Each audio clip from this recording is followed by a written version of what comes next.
Matty and Steve, they set the stage. From classic bouts to the modern age.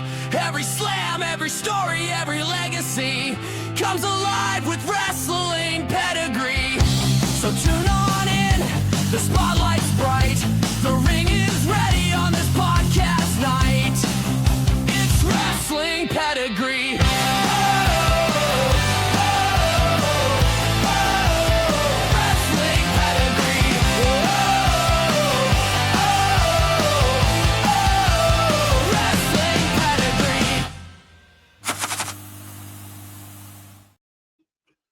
Hey guys, welcome to Wrestling Pedigree. I'm your co-host Matty. With me today, as usual, we have the last real general manager of MWL, Steve Hawkins. How are you, sir? I am fantastic. Today we are talking about the Anoa'i family tree. I am so excited about this. I love the Samoans. This dynasty is, I mean, they are gonna live fucking forever. Oh, absolutely. And so today's episode is about the Samoan Dynasty. We'll give our take on a lot of them. We have to go through the tree.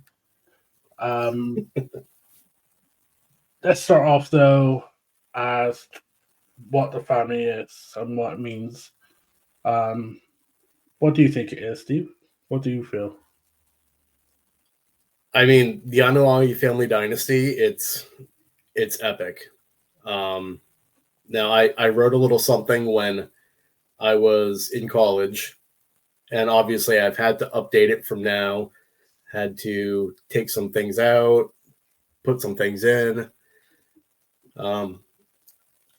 What was originally like close to a 15-page report, I've kind of trimmed down to 3 pages. Do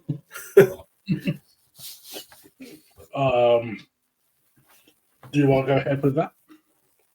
Yeah, give me just. I'm intrigued. I am intrigued of what you say. Usually, I'm the writer and has a book out. Yeah. Give me just a second. I want to share this to my page. Okay. All right. So the Anoa'i family dynasty can be traced all the way back to the Reverend. Let's see if I can say this right. I am not Donald Trump, so Anoa'i. I think I did that okay. Now, this foundation, it produced generations of professional wrestlers. Right from the Reverend came Afa and Sika, the Wild Samoans. From Afa and Sika and their brothers and sisters came wrestlers like Umaga, Yokozuna, Rikishi, Samu, and most of these guys were trained directly by Afa and Sika. So not only are they carrying on the bloodline, they're carrying on the wrestling style as well. That savage, the Samoan savage way of wrestling. And you can see it now in I almost said Rikishi. The Usos, Roman, Solo, Jacob Fatu. Hopefully soon we'll be seeing it in Zilla Fatu, Umaga's son. It also extends to Haku and his family. Not through blood, but they were considered part of the Anoa'i family. And the same with Jimmy Snuka and his family. Even being Fijian, they kind of had that same relationship with the Wild Samoans.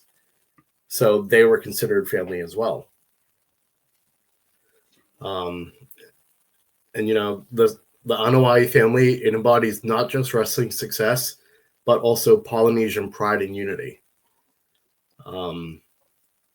coming from the Isle of Samoa, they were also very heavily known in Hawaii, and that's where a lot of them got their start.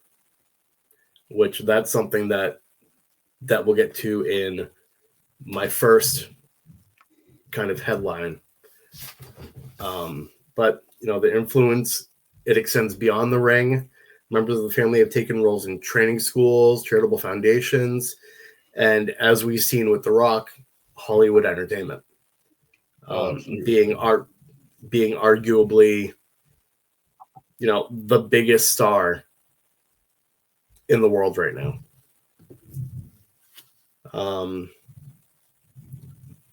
But even with everything that the family has done, it always comes back to wrestling. And right now, nothing is bigger than the Bloodline.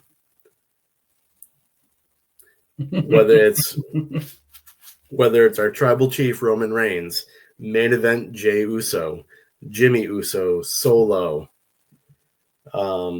Jacob Fatu, even like I had said, Haku's sons with all the Tongans. That highlights the domination of this dynasty, and it's going to be for years to come. They've held multiple world championships, more tag team championships than anything. Between the Wild Samoans, Usos, and the Head Shrinkers, I believe I counted 12 world tag team championships, with obviously the Usos having the majority of those. Of course. And yeah, the inclusion of the Tongans, the Snuka family, and of course the Maivia family only strengthens the reputation as the greatest dynasty to ever set foot in a wrestling ring. And they're absolutely unparalleled when it comes to wrestling. Oh, absolutely.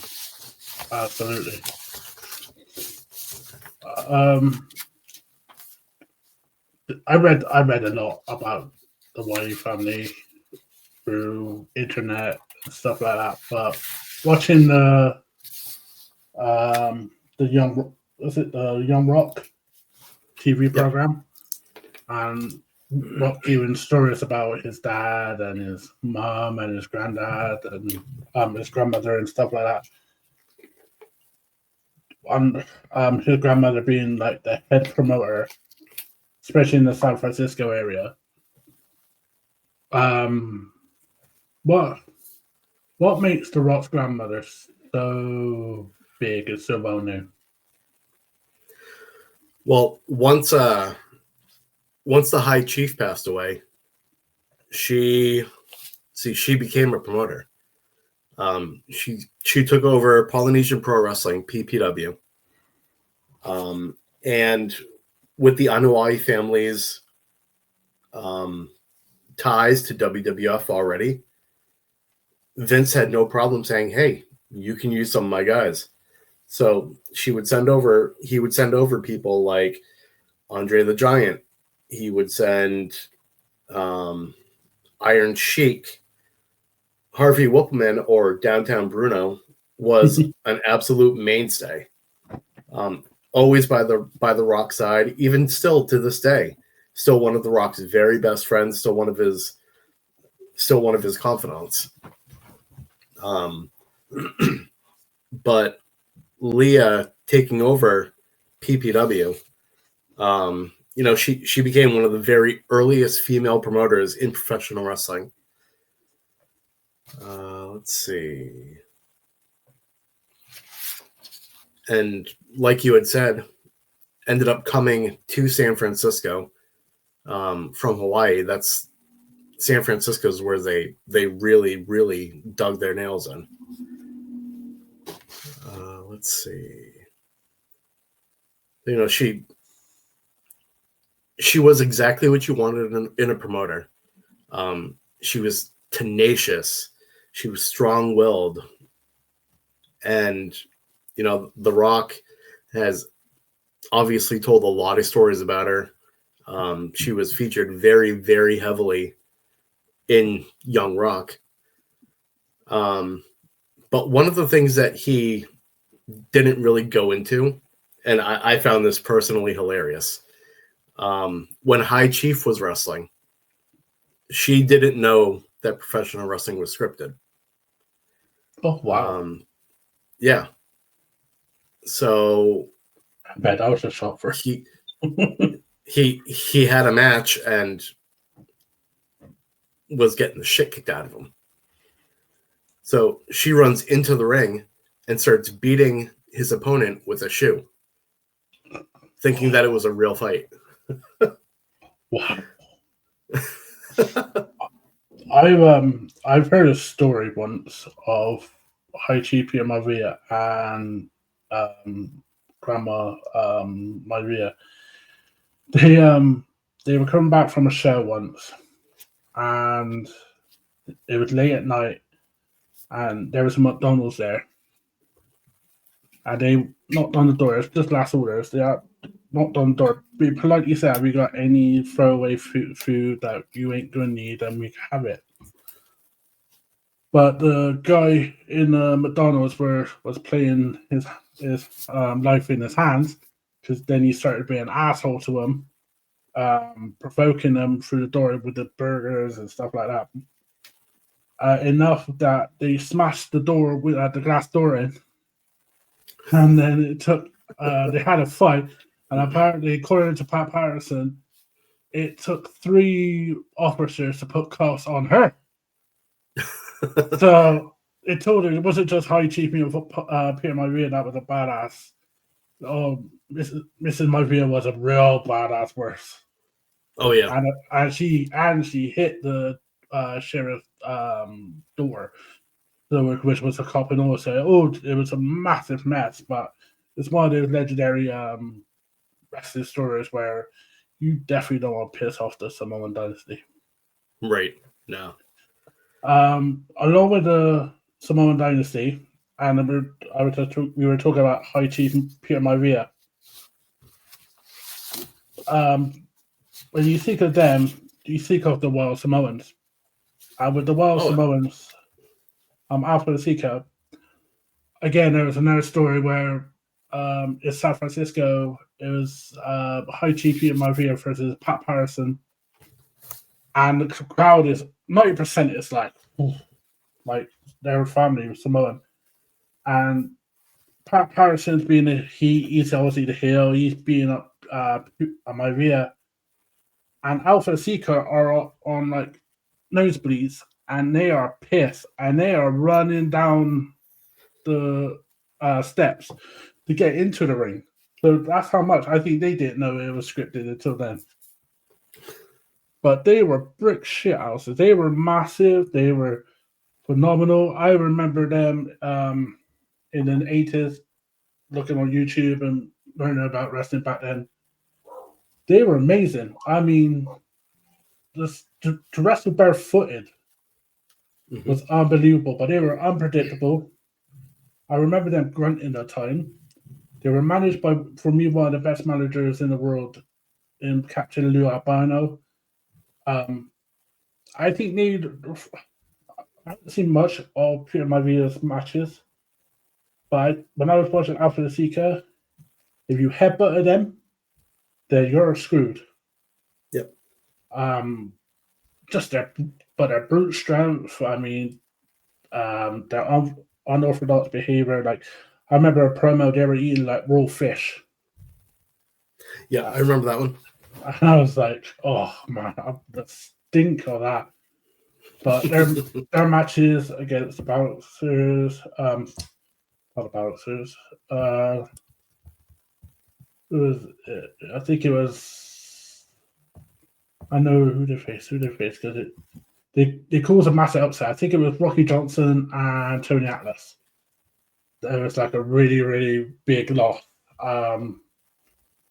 But yeah, and for them to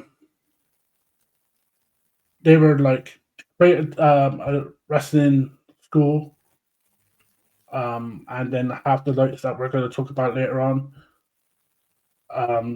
through generation after generation, know what they're like the biggest names that you'll ever know. And if we talk about Samoan Dynasty, Alpha and Sika, and they are the pillars of the Samoan Dynasty. Yep. And you mentioned them getting headbutted, and that is my favorite running gag in professional wrestling is Samoans have hard heads. And it still runs today. Yeah. It still runs today. If you watch SmackDown last night, Drew McIntyre Glasgow kiss on Jacob. It stumbled Jacob a little bit, but he retaliated very quick and then super kicked him. Yep. So it's it's a crazy running gag, but I love it. Who have you got around that time then? Who have you got? Like, who do you think after the Wild Samoans? Who do you think? Holy crap!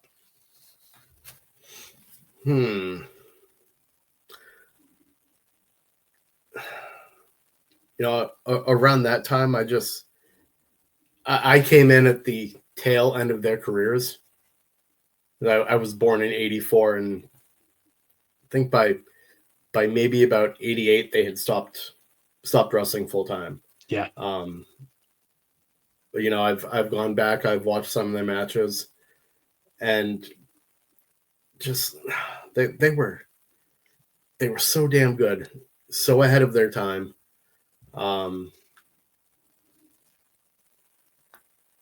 And I think they were definitely pillars of tag team wrestling, and especially with everybody that's come after them, like the Head Shrinkers, the Usos, still following in their footsteps. What's your take on one of them that defeated them for a massive upset? What's your take on Rocky Johnson? Well, funny enough, I prepared a little something on Rocky Johnson. Oh, yeah. What do you know? Now, Rocky Johnson and Tony Atlas, known together as the Soul Patrol. Mm-hmm. Now, obviously, Rocky Johnson married Peter Maivia and Leah Maivia's daughter, Ata. My apologies, Dwayne. I'll work on with some names. It's fine. Why am anyway? And together, with Rocky and Tony Atlas, they became the first ever black tag team champions. Let's see, when they 84? When they defeated the Wild Samoans, 1983, to win the WWF Tag Team Championships. So that was literally family giving the titles to family. Keep it in family, but it gave Rocky a big boost. It gave him, and Tony obviously. Yeah, but it gave him a massive boost and made their name well known that they beat one of the biggest tag teams at that time. Yeah, and Rocky was celebrated not only for his own accomplishments, but also paving the way for future generations of wrestlers of color. Talking about Ron Simmons, Ron Simmons became the first heavyweight black champion. Mm-hmm. Rocky, he was smooth in the ring, used innovative moves, and the way that he connected with audiences was second to none back in that day. Oh yeah, and definitely. 2008, he was inducted into the WWE Hall of Fame, alongside Peter Maivia, by The Rock. And definitely he deserved it. Everything that he did in his career, 100% he deserved that honor. My first time ever seeing Rocky Johnson was WrestleMania 13. Yep. Standing side by side with his son. Yeah, against Iron Sheik and against the Sultan, Yep. which we'll learn of him later. But yeah, Rocky Johnson. I think Rocky Johnson, if you look back at his career, was really like quite underrated. I Oh yeah, mean, he was if ridiculously underrated. if you watch his wrestling matches, they're smooth and you don't see much flaws. He got the crowd into it, and if you get the crowd with you at that time, in that generation, you got money. Mm-hmm. After Rocky, so we had the Wild Samoans, we had Rocky. The ones that I was thinking of, we'll keep with the tag teams for a moment. We got to talk about the head streakers. Oh yeah, got to talk about that drinkers. For me, they were crazy as crazy. For me, and they were managed by Alpha from the Wild Samoans. Yep. They did surprise me because how big they were. They had raw power, but their agility was crazy. I mean, for people that you didn't expect a 300-pound wrestler to do, they did. They were heels. I mean, they were proper heels, like heat heels. But I find it funny that they were heels and also need to face and they win the tag team championships in '94. Yep. Obviously, one of them was known as Fatu, which later was known as Rikishi, and then we also had Samu. I think Samu was underrated. I mean, everybody knows Rikishi, but Samu was, for me, was my favorite out of those two. Yeah, same with me. I mean, Samu was criminally underrated. But they, back in 1994, in the early 90s, they were the bridge gap between the old school Wild Samoans and the modern era. So they kept tradition. If you have both of them, you get knocked out. But the agility for those two was unbelievable, and Rikishi today is a household name. I mean, you could, if you see a fat man wearing a thong, you just literally just see, yeah, Rikishi. But well, even there's another fat man wearing a thong that I think about before I think about Rikishi when it comes to the Anoa'i family. Oh, and I wonder who that will be. Did he win a Rumble? He did. He did actually. Right, let's talk about the most agile 500 plus bloke I ever known. Let's talk about Yoko. Let's talk about Yoko. Right. Well, what is your take on Yokozuna? You know, when he came in, obviously he was billed as a Japanese sumo wrestler. Because what else are you going to bill somebody that weighs over 500 pounds as? I actually thought he was Japanese.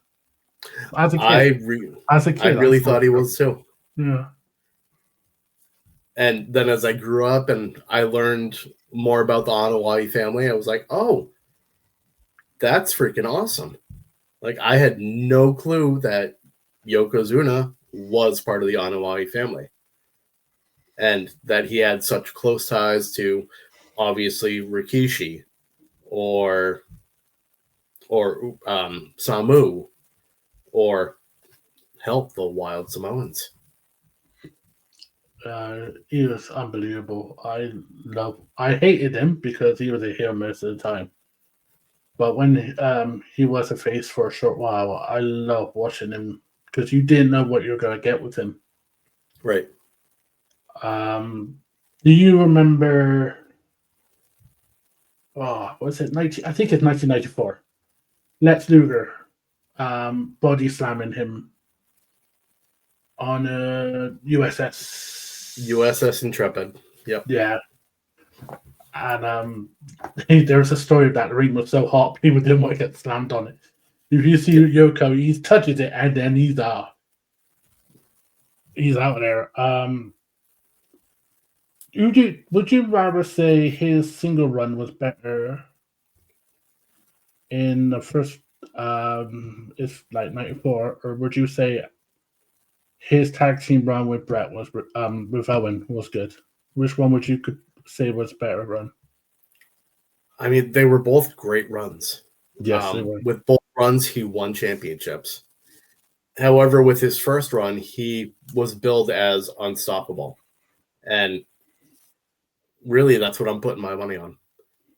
His first run was second to none. And, you know, there's a story that Lex has started to tell recently that I'm not sure if you had heard it. No. But on when they did that body slam challenge, Lex was wearing cowboy boots, and so he couldn't get his grip on the mat, and he had told Yoko, "I'm not going to be able to do it. I can't slam you." And Yoko said, "Don't worry about it, brother. I got it." And Yoko basically slammed himself because that's how damn good he was. And he looked back then. The boys looked after each other, didn't they? So yeah, wrestlers looked after each other to get each other over. You know, Yoko winning the Royal Rumble back then made more sense because he was a big guy.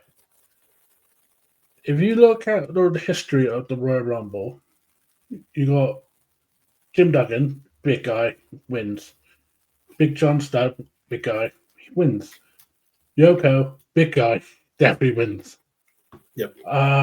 After that, they didn't have much big guys to win. No. People will say Big Show 2000, but that's just here or there. I think Yoko is the ultimate big guy winner in Battle Royal since Andre. Yeah, I completely agree. Which look would you say was best for Yoko? Would you say 93 to 95 or the 96 to before he got released with the beard and rugged, like when they're about to get into attitude era? I prefer when he first came out because he looked more like a sumo wrestler. Like you don't really see the sumo wrestlers with the facial hair. You just see them with the top bun, usually pretty clean shaven. So for me, I mean that's what I prefer. That's the look that really screamed Yokozuna to me. What's your take on his finisher, the Bonsai? Bonsai drop was amazing. It was the perfect finisher for a guy like him. And honestly, the perfect finisher for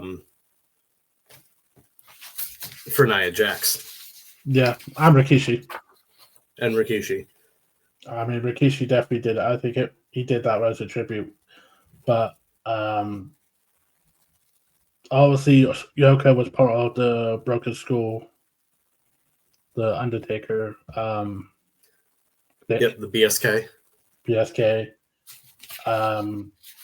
But he was every story you hear about Yoko, whether it's from fans or wrestlers or promoters, people loved him. Oh yeah, people loved him, and he loved people. I mean, people didn't like Fuji, his manager sometimes. Mr. Fuji would rip on a lot of people. Like Mr. Fuji would be one of those people that if you piss him off for so much for a rip, he will make you eat your own dog. So, so you did hear about that one, okay? I did, but he was Mr. Fuji got more respect beyond the scenes, I think, by wrestlers because he looked after Yoko, especially when Yokozuna was really big, like a big man, like in the 600, 700 pound mark, and he had to help him look after himself, make it clean and all that. I mean, massive respect to Mr. Fuji, but Yokozuna for me is my favorite one. I would say actually one of my top big guys. Like, you will never ever see anyone like Yokozuna again. No, absolutely not. So we're talking about big guys. We're talking about we talk about Rikishi, talked about Yoko. We'll talk about Rikishi and cars because that's a whole different kind of episode. Who would you say, apart from this year, would be a big Samoan guy?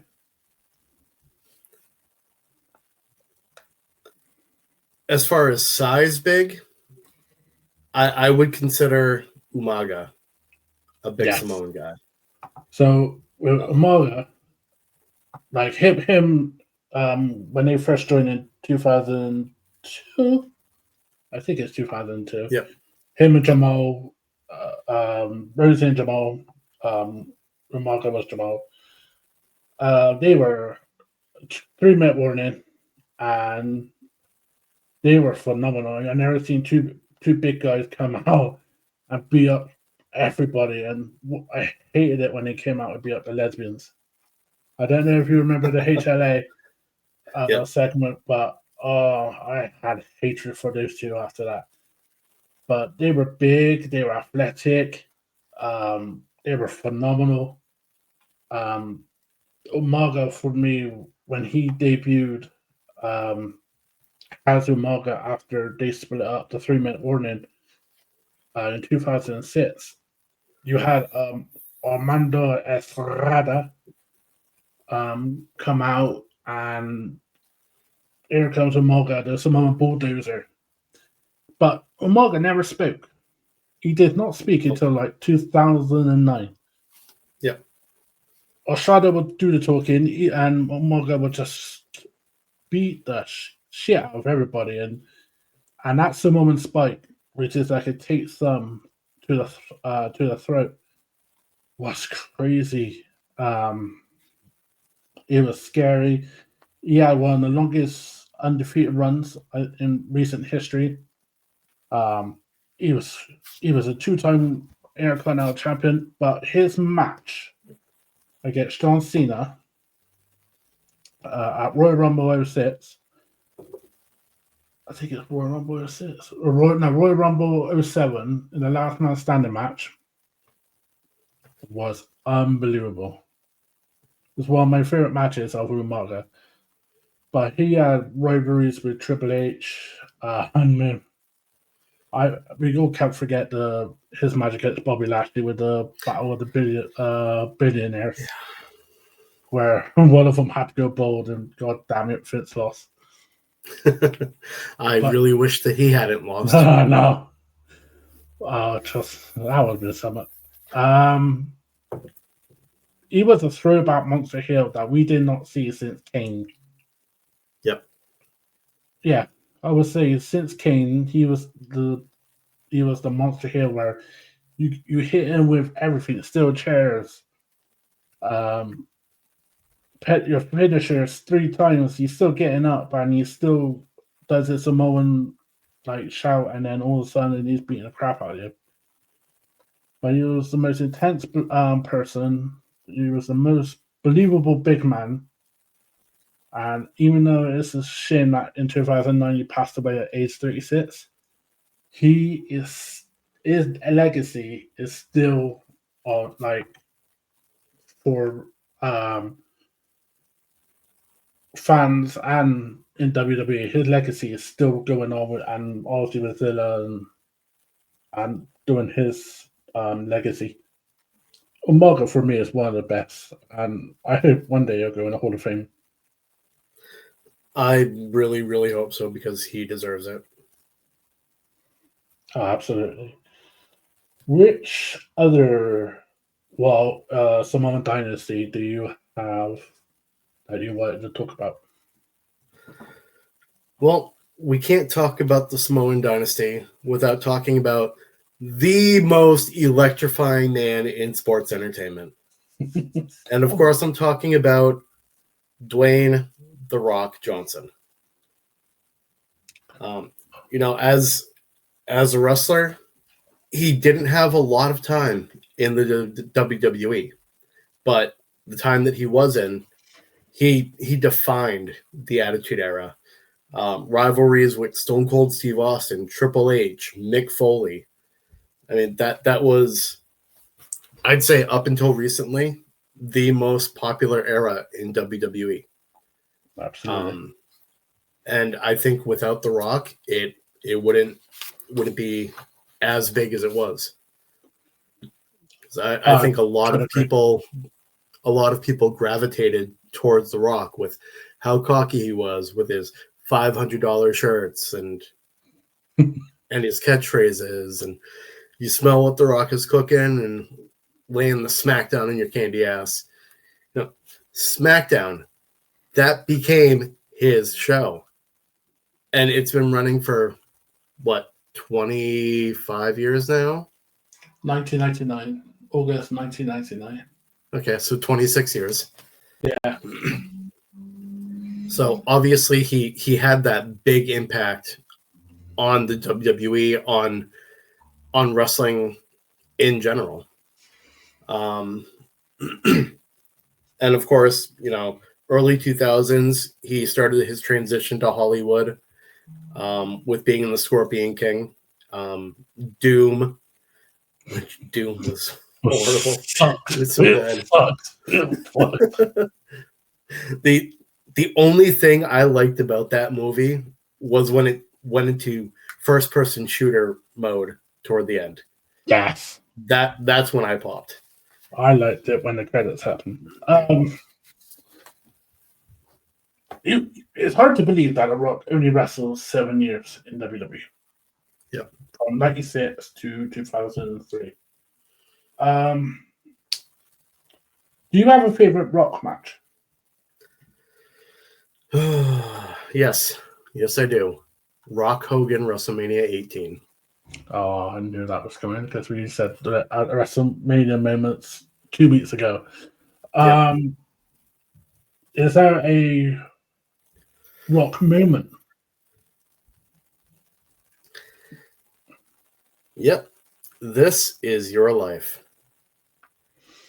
1999, yeah. Yeah. I remember,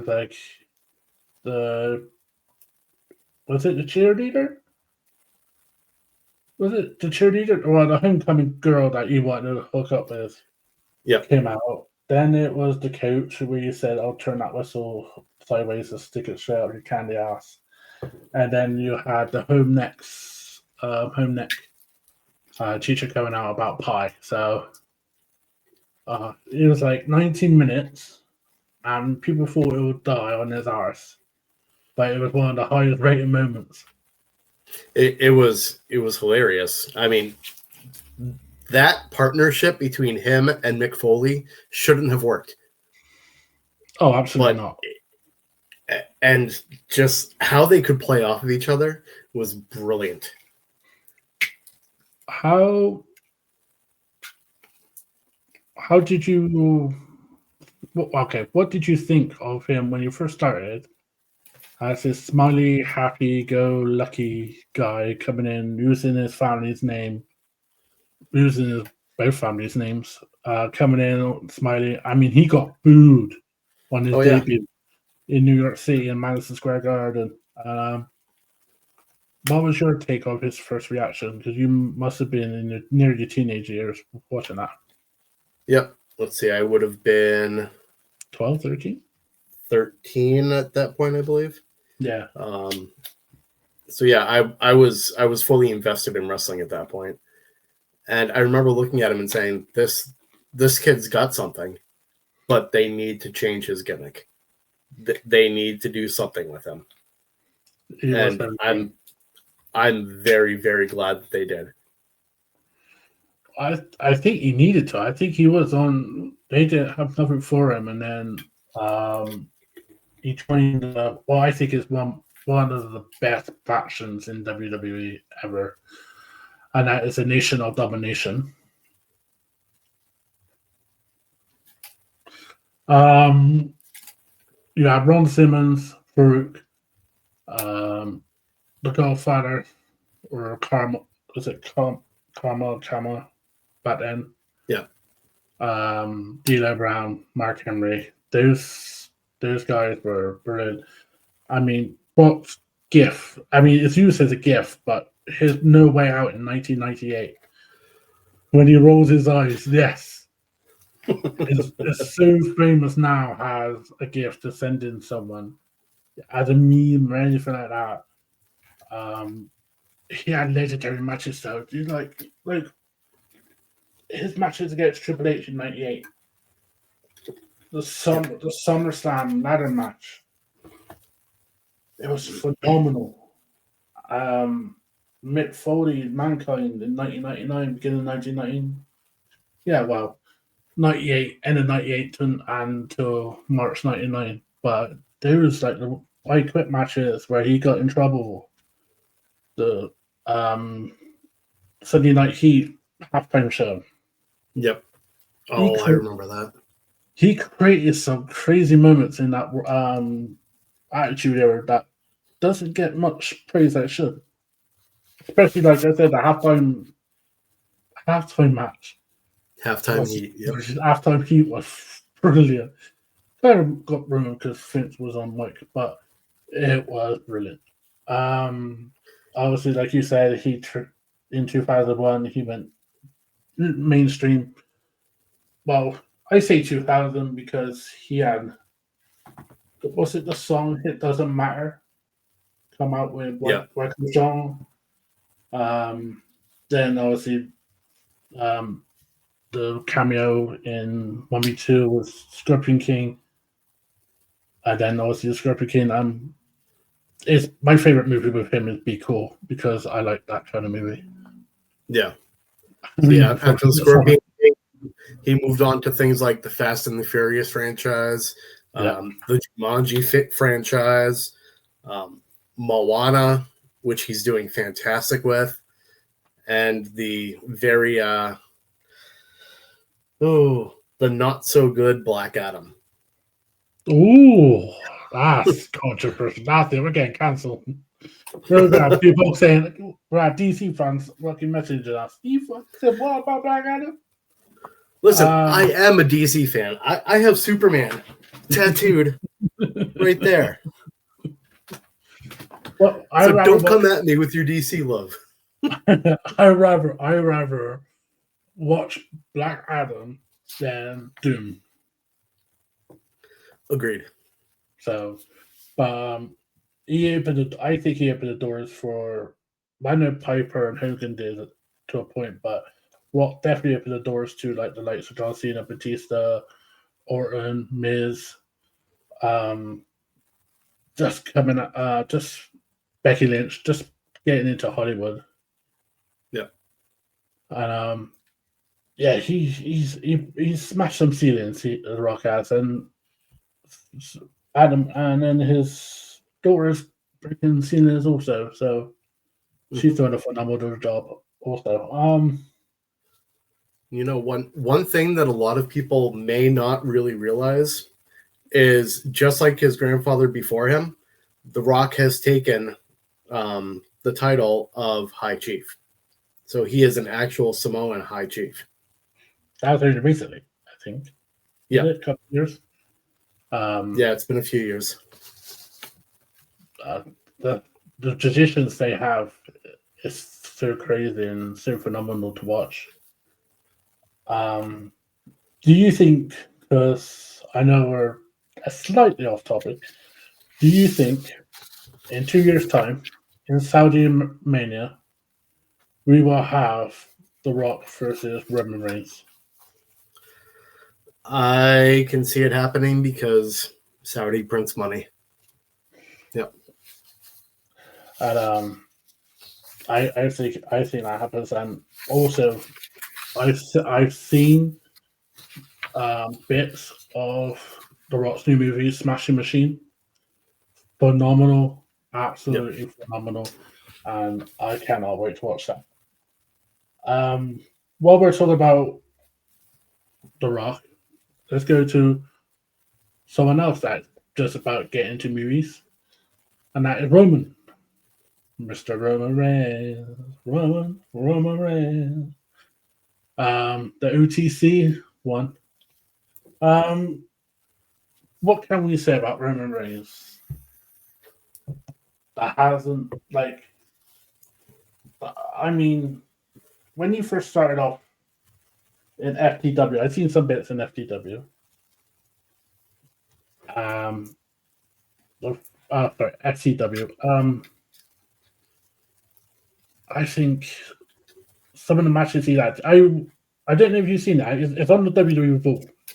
It's Roman versus Seth versus John Moxley / Dean Ambrose in a triple threat match. It is absolutely brilliant. Yep. It's a very much a gem in the rough. So it's worth to watch on the WWE Vault for free. But when he started in the Shield in 2012, 2012, Yeah, 2012, helping CM Punk. That since then he's had a rocket behind him, and he's gone to better and better. He's had some rough bits, but especially by us fans. But he's had that rocket up there, and he's gone to places where it's unbelievable. Where he's 1,000 days as champion.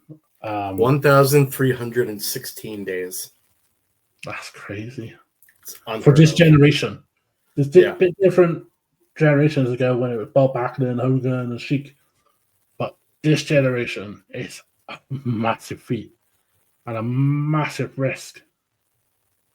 To win 4 straight WrestleMania main events is crazy. Absolutely. But yeah, for him to be the tribal chief, number one, and his matches against Braun Strowman, Bray Wyatt, Solo, Jay, Cena, just all those Punk. It's just those matches were brilliant. Those matches deserve love, but I think now, 10 years, 12, 15 years now, he's getting that love finally. Yeah. Well, what's your take on Roman? Now, just like pretty much everybody else, Roman became stale to me during his big dog era.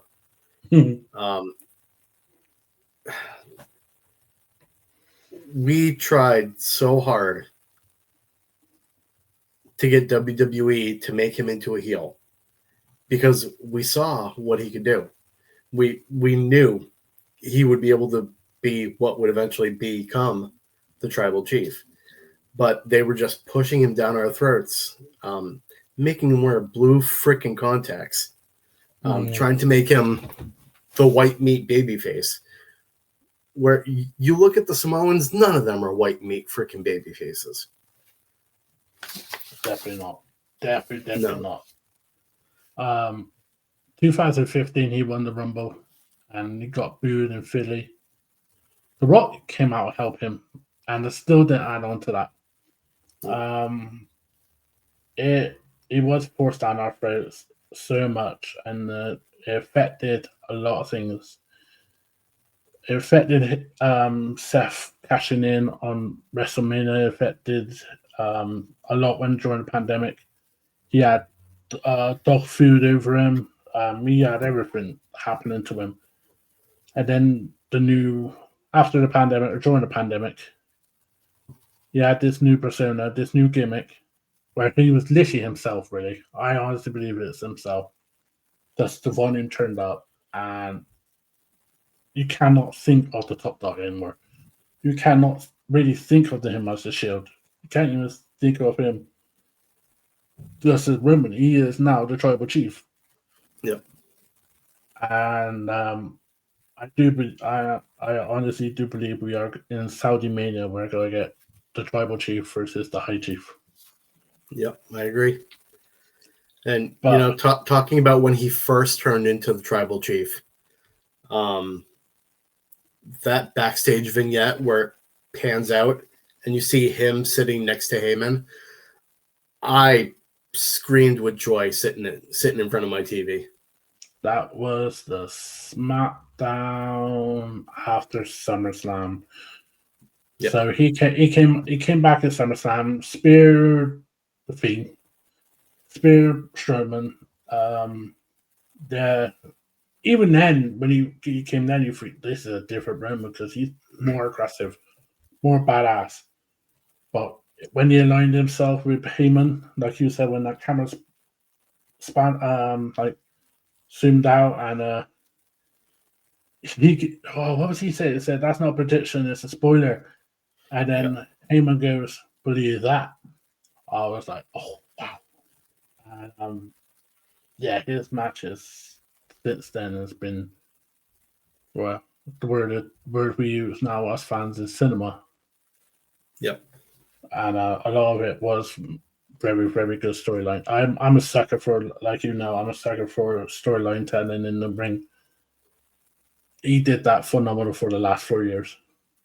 Oh yeah, and everything about that storyline, everything about the Bloodline storyline, it was done so well for so long. Oh, absolutely.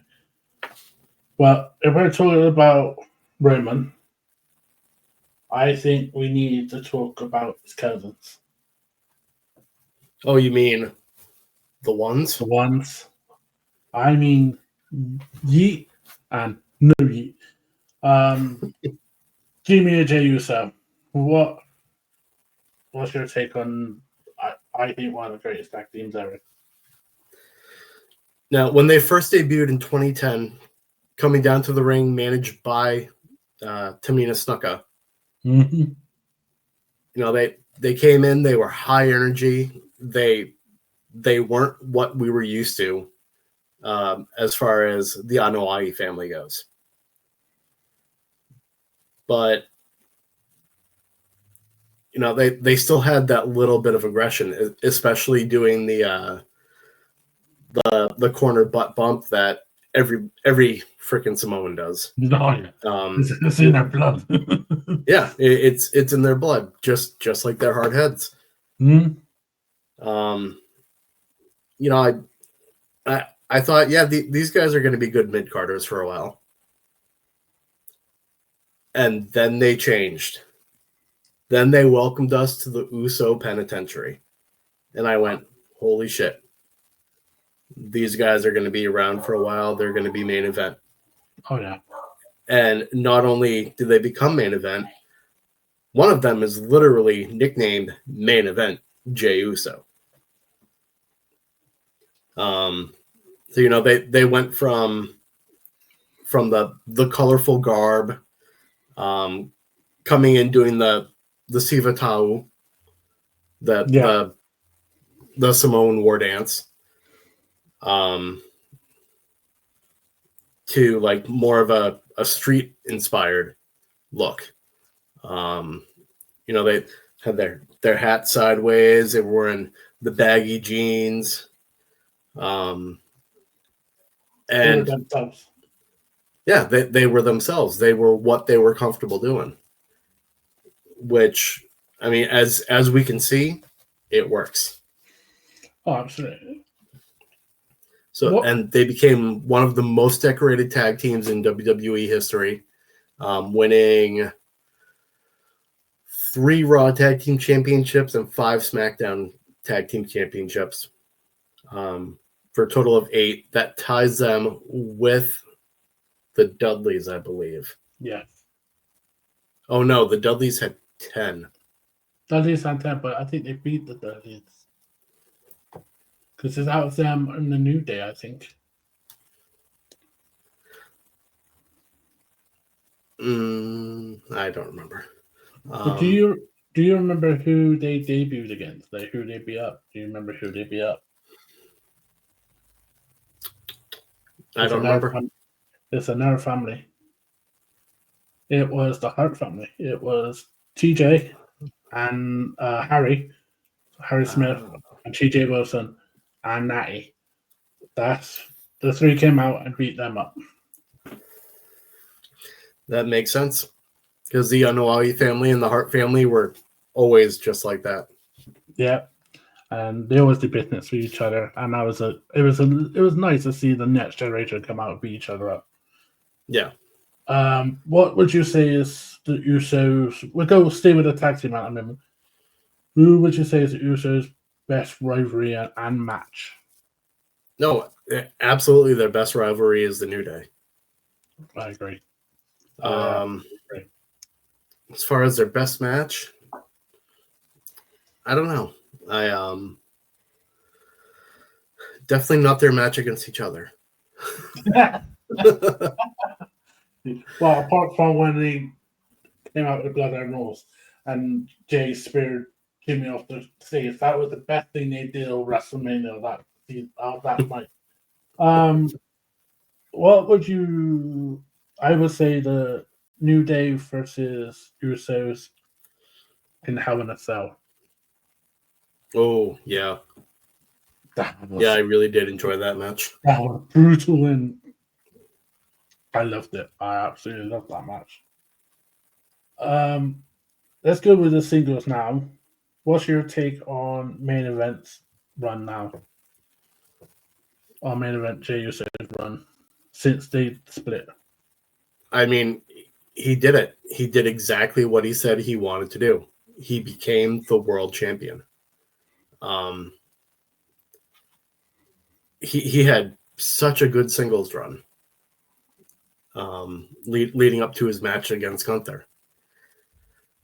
Since he lost the title, he's kind of I don't know what to make of his persona now. I mean, obviously the Yeet is still way over. Oh yeah. Yeah. I don't think that's ever not going to be over.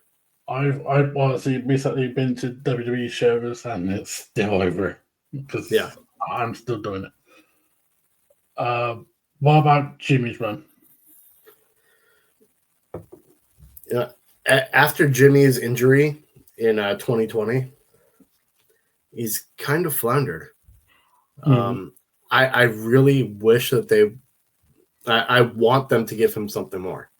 Yeah, because Jimmy is just as talented, if not more talented than Jay.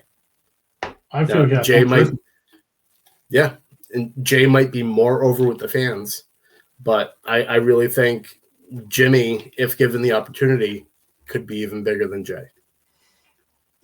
But I honestly believe that Jimmy is better on the mic than Jay. I feel probably Jay is a bit more talented in ring, but I just feel Jimmy's got the best charisma, the best mic skills, and a really good wrestler. I'm surprised they haven't given him a US title run because I do feel he deserves a single title run, even if it's for the US. Yeah. He's done such phenomenal work, and if Jay got awarded because of the Yeet, Jimmy should have that just for being Jimmy. Big Jim. Yep. I mean, if his wife's putting him over every time on social media.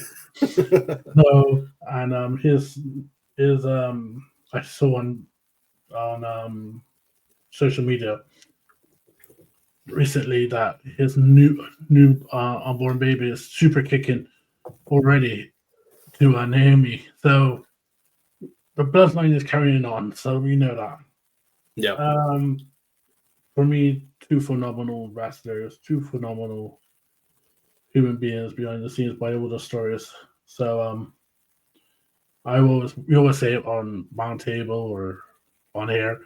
Yeet. When we're talking about those brothers, I do think we need to talk about the younger brother. Yep. The younger brother is Solo Suzuka. I didn't know Solo's middle name, like his real name, but his real middle name is Yokozuna. Yeah. I didn't know that until watching the Stephanie McMahon series on ESPN.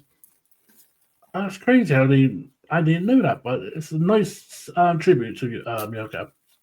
Yep. I was there. I was in NXT. He was a badass. He was kicking ass. He was a street fighter. He was unbelievable. I really liked his run in NXT. But his NXT run is a bit forgotten because people just talk about his main roster run. And I was there that night in Cardiff because I was on TV on WWE TV. I was there in Cardiff, and he debuted and helped Roman keep the title against Drew McIntyre. Since then, he's just take a quote from Jacob Fatu. He's all gas, no brakes, because Solo has just been having one massive run since 2002. Yeah. 2022, sorry. So, what's your take on Tribal Chief 2? Now, what they've been doing with Solo since he was basically kicked out of, or since the Bloodline went their own way, and he took his Bloodline over. We're seeing a lot more of him acting like the street champ, like he did in NXT. Yeah. Which I love. I love that persona for him. I love what they're doing now. He is so goddamn funny. It's ridiculous. His facial expression gets me all the time. Obviously, they did. Obviously, I had a little experience with this, but when they tell you facial expressions is so necessary in wrestling, he is the perfect example. Oh yeah, he gets it. While you're doing a promo, when you're wrestling, his facial expressions is brilliant. I mean, his laugh is for me is like, oh. I don't know if you remember he did when he won the US title. I think it was what was it? Was it SummerSlam? Well, it was the one before, the pay-per-view before, and he's getting interviewed after on a conference. And he goes, "I got 4 words, 4 letters, 1 word, stop." And he did it over on top of his head, and I was like, "That is proper promo, proper." His matches though against Roman for me is one of his best matches. You can pick one he had with Roman, and they are brilliant. His matches against Sheamus and Drew also back in the day were brilliant. Do you remember? I don't even remember this in NXT. Him, Solo versus Hayes. Yep. That is a match that's underrated and people don't think about, but that's a really good match also. Yeah, absolutely. What do you see with Solo in the future then? He's still young. He is what, 20, 26, 27? 27, I think. Yeah. So he's still got years ahead of him. Oh yeah. So when Roman's in Hollywood and Jimmy and Jay decide that they want to hang it up, Solo's still got time. I mean, the guy who's the badass is the one that gets picked on the most. Yep. Hey, little brother. Exactly, and usually when the little brother gets more success. Is there anyone else on the Samoan Dynasty that you had on your, say, like a little list that you wanted to talk about?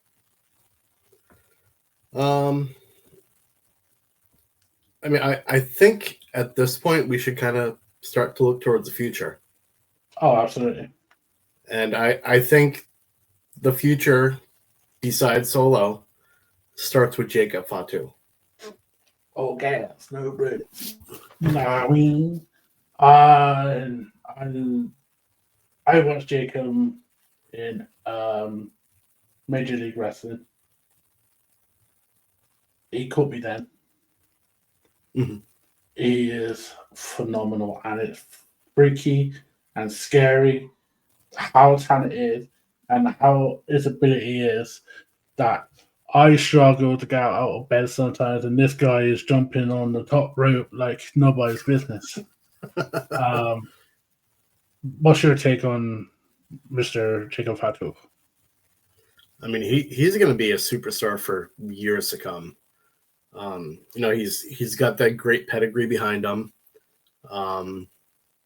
His father, Tonga Kid or Tama, tag teamed with Haku back in the late 70s, early 80s as the Islanders.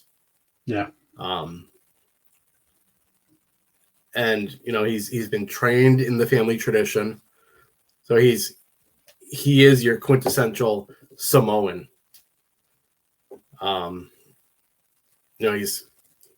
He's a huge guy that is so athletic, so nimble on his feet. I mean, he weighs 280 pounds and he's just jumping right up to the top rope. Ridiculous. He's got insane agility, insane speed. And I think he is the future of the Samoan Dynasty. I totally agree. And 280 pounds, and he's wrestling like he is a cruiserweight. Yep. And then it could be as technical as not as Bret Hart, but he is getting there. The guy is an all-rounder. He could do a promo. I mean, as soon as they let him do a promo, like before when it was the Bloodline 2.0, you could not be stopped after that.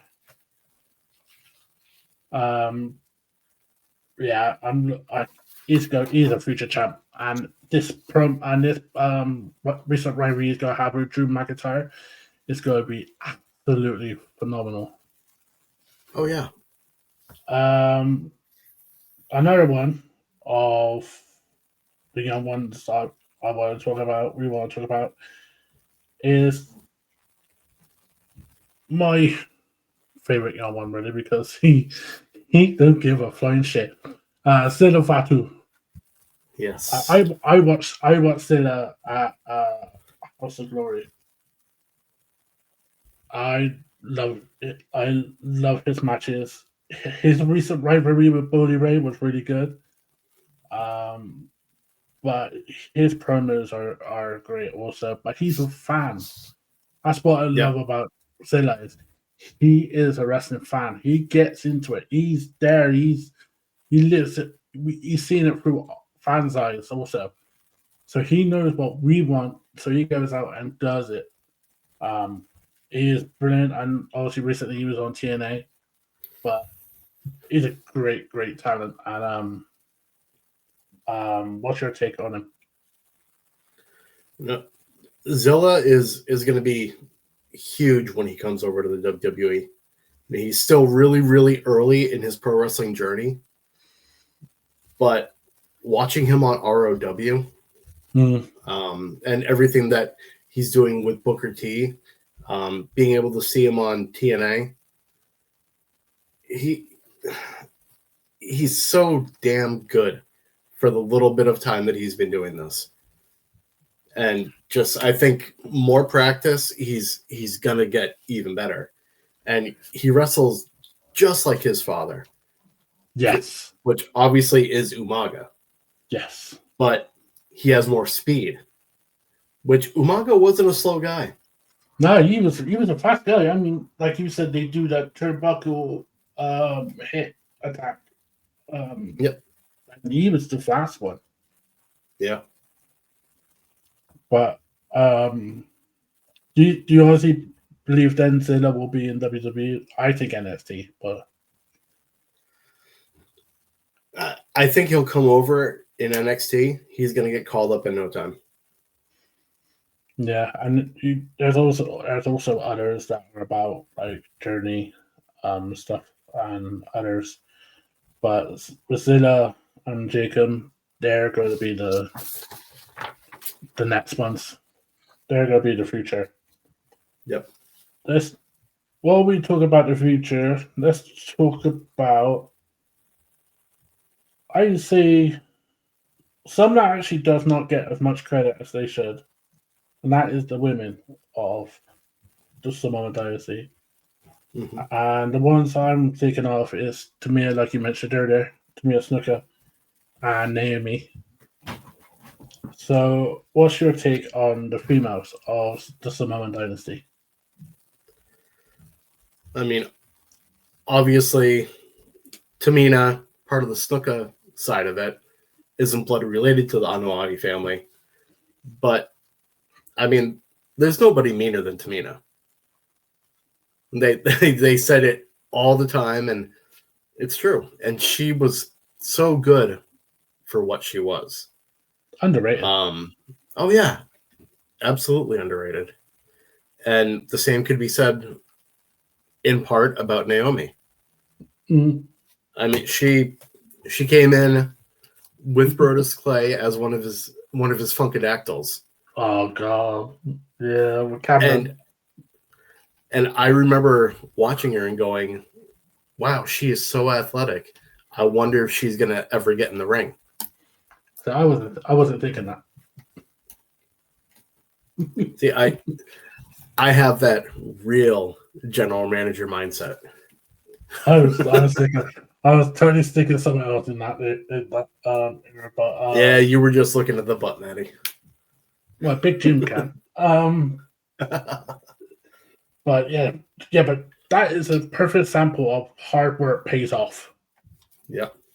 Naomi and Tamia, we'll go into Nia Jackson a bit, but Tamia and Naomi are perfect samples of hard work pays off. I mean, Naomi started as a cheerleader, had to put up with Brodus Clay, then built herself up in a lot of gimmicks, the glow gimmick and some other gimmicks, to win women's SmackDown championships, be at WrestleMania.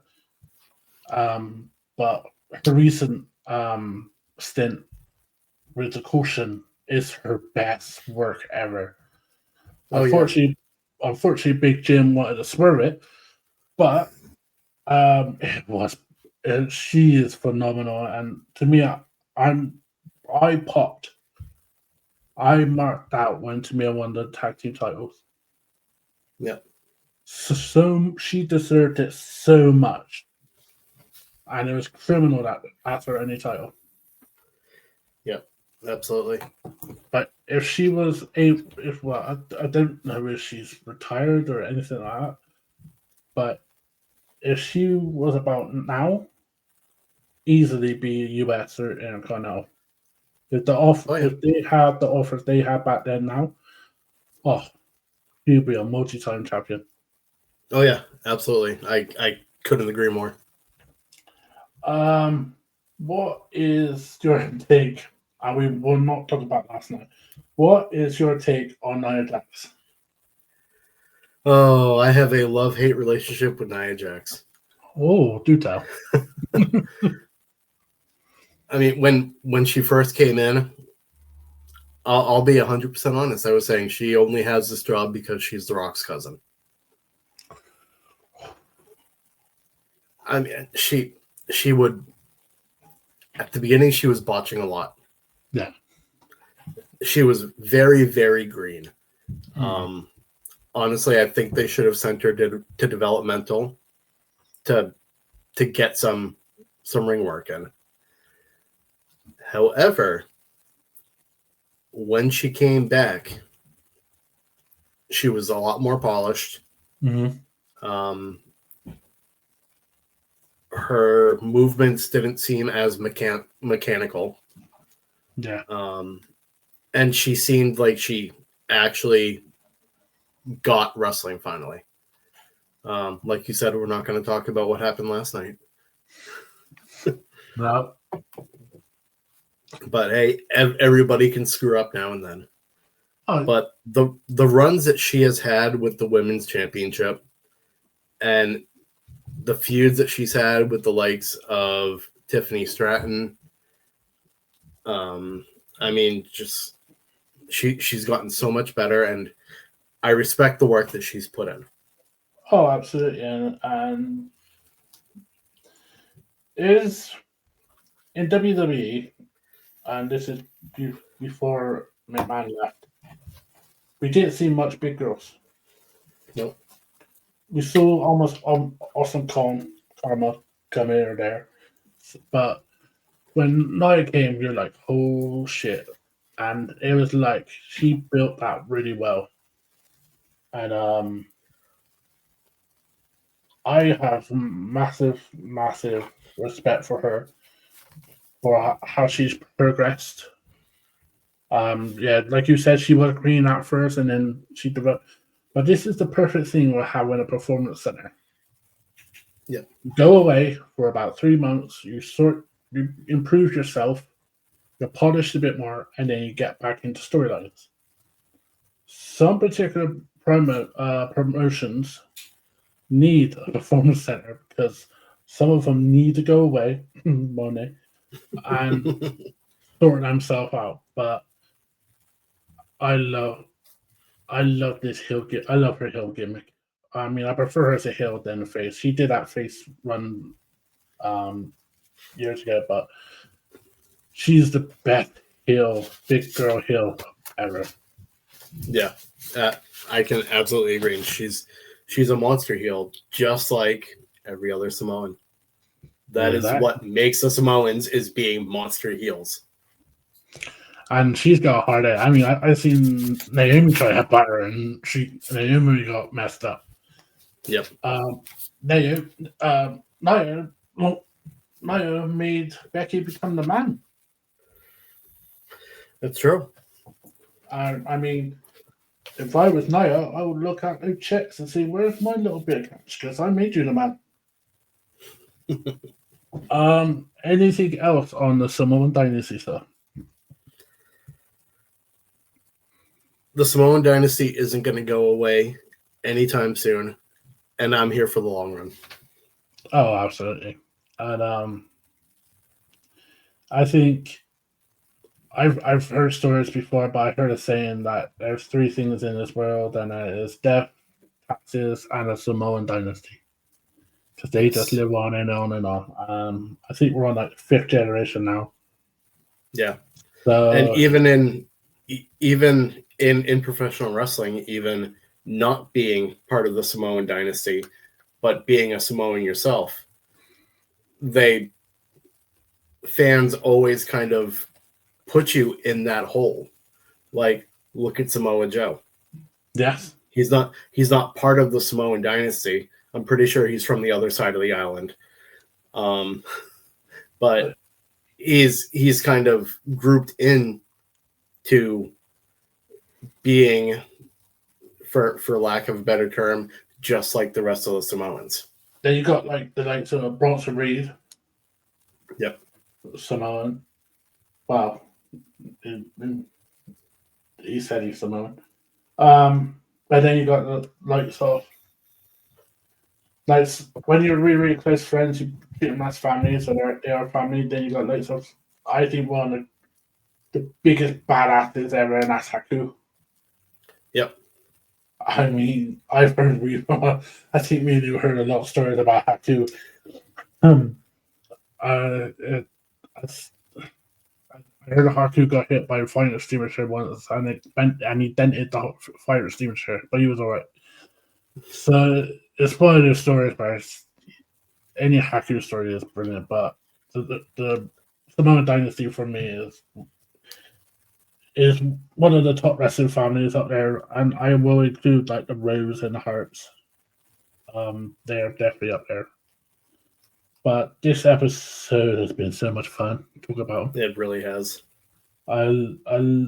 These guys, we grew up watching them, and it's so awesome to see the generations from back then to now, and we will be seeing like 5, 6, 7 generations come.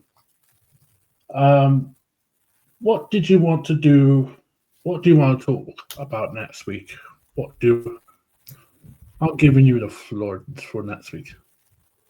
I don't know. That's one that I'm gonna have to think about. I was gonna say if you want to do a top 10 or do something like this, But it's been really fun talking about the Samoan Dynasty. And where can people find you, Steve? No, you can find me here. You can find me there. On Find Wrestling me Pedigree. everywhere. Find me here on Wrestling Pedigree pretty much whenever we do one of these. And even though I'm not on the roster report, I still tune in. You'll see me over in the comments. So feel free, if you're watching the roster report, to bicker back and forth with me. You can find me more often than not on the Wrestling Meltdowns Wrestling Roundtable. You can find me on Facebook. I don't really use X anymore. You can find me here. You can find me there. Find me everywhere. Thank you once again, Steve. You can find Wrestling Pedigree on YouTube and Instagram on username Wrestling Pedigree 92. You can find our epic Facebook page, Wrestling Pedigree, that is getting more love than anywhere else before. And you can find us here weekly, apart from somebody going on vacation.